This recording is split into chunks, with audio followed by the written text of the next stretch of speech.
But whenever you're tempted to sin, think about these things. Did it ever go well? No. Is the devil trying to help you in any way? No, he's trying to deceive you.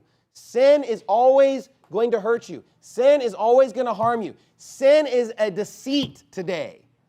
It's never going to be beneficial. When you're tempted to sin, realize it's the lesser decision. It's the worst decision.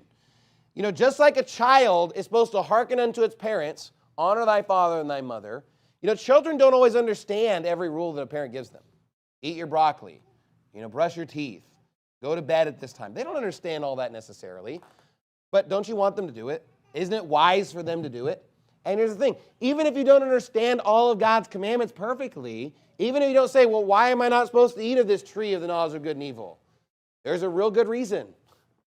God's not going to give you a commandment that's bad. His commandments are not grievous.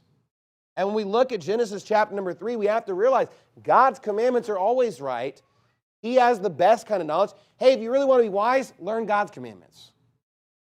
God wasn't going to hold back wisdom from them. He just didn't want them to go down the dark road of evil and the dark road of sin. And you know what? God is not going to keep you away from something that is going to be beneficial to you. He's only going to keep you away from things that are going to harm you. Oh, you fundamentalists, you're against everything. No, I'm against sin. Oh, you're against all this fun stuff. No, it's destruction. No, it's evil. It's going to hurt you. It's going to harm you. Oh, but it's so fun to drink and to drive and to do drugs and fornication and all this other stuff. It's cool to divorce. No, it's not. Sin always hurts. Sin is always doing damage to you. And I literally had a call from someone recently, and they're like, you know, they're disappointed in God's commandment. The commandment's clear, they understand it, and they think their life is going to be worse by following God's commandment. And I'm just thinking like, no.